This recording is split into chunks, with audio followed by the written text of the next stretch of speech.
ਸਲਾਮ ਅਲੈਕੁਮ ਸਾਰੇ ਭਰਾਓ। 7 ਤਰੀਕ ਬੁੱਧ ਵਾਲਾ ਦਿਨ। ਕਿਹੜਾ ਭਰਾ ਕਹਿੰਦਾ ਮਾਲ ਮੰਡੀ ਤੇਜ਼ ਹੈ, ਮਾਲ ਮੰਡੀ ਲੈਣ ਵਾਲਾ ਕੋਈ ਨਹੀਂ ਹੈਗਾ। ਅਤੇ ਦੇਖੋ ਜਿੱਥੇ ਤੀਕਰ ਤੁਹਾਡੀ ਨਜ਼ਰ ਹੈ ਉੱਥੇ ਤੀਕਰ ਗੱਡੀਆਂ ਲੱਗੀਆਂ। ਭਾਈ ਸਾਹਿਬ ਇੱਧਰ ਮੂੰਹ ਕਰ ਲਓ। ਭਾਈ ਸਾਹਿਬ ਇਹ ਨਵੀਦ ਭਰਾ ਨੂੰ ਮੈਸੇਜ ਦੇ ਦਿਓ ਕੋਈ। 20 ਰੁਪਏ ਮਾਲ ਕੋਈ ਨਹੀਂ ਪਾ ਰਿਹਾ ਤੇ ਤੂੰ ਰਾਤ ਨੂੰ ਲੋਕਾਂ ਨੂੰ ਕਹਿਣ ਨੇ 10 ਰੁਪਏ ਲੈ ਸਿੱਕਿਆ ਕਿ ਫਿਰ ਕੀ ਲਾ ਰਿਹਾ। ਹਾਂਜੀ ਇਹ ਗੱਡੀ ਪੂਰੀ ਹਾਈ ਸਾਹਿਬ ਦੀ ਖਲੋਤੀ ਗੱਡੀ ਮਾਲ ਲੈਂਦਾ ਕੋਈ ਨਹੀਂ, ਲਵਾ ਕਿਤੇ ਮਾਲ ਹੋ। ਹਾਂਜੀ ਹੁਣ ਆਈਓ ਸਾਰੇ ਭਰਾ ਮਾਲ ਲਵਾਓ ਕਿਤੇ ਨਾ ਕਿਤੇ।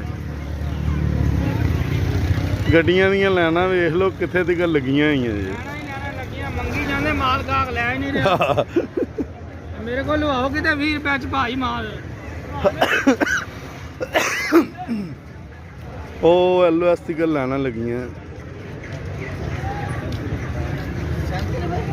ਇੱਧਰ ਵੀ ਸਲਾਮ ਅਲੈਕੁਮ ਸਾਰੇ ਭਰਾਓ। 7 ਤਰੀਕ ਬੁੱਧ ਵਾਲਾ ਦਿਨ।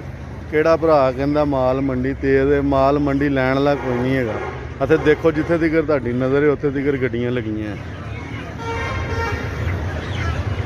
ਭਾਈ ਸਾਹਿਬ ਇੱਧਰ ਮੂੰਹ ਕਰ ਲਓ। ਭਾਈ ਸਾਹਿਬ ਇਹ ਨਵੀਦ ਭਰਾ ਨੂੰ ਮੈਸੇਜ ਦੇ ਦਿਓ ਕੋਈ।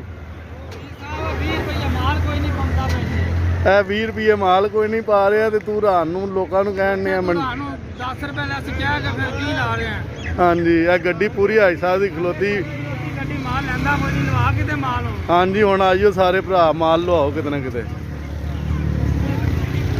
ਗੱਡੀਆਂ ਦੀਆਂ ਲੈਣਾ ਵੇਖ ਲਓ ਕਿੱਥੇ ਤੱਕ ਲੱਗੀਆਂ ਹੋਈਆਂ ਜੀ। ਲੈਣਾ ਲੱਗੀਆਂ, ਮੰਗੀ ਜਾਂਦੇ ਮਾਲ ਗਾਹਕ ਲੈ ਹੀ ਨਹੀਂ ਰਿਹਾ। ਮੇਰੇ ਕੋਲ ਲਵਾਓ ਕਿਤੇ 20 ਰੁਪਏ ਚ ਭਾਈ ਮਾਲ। ਉਹ LOS ਤੀਕਰ ਲੈਣਾ ਲੱਗੀਆਂ। ਇੱਧਰ ਵੀ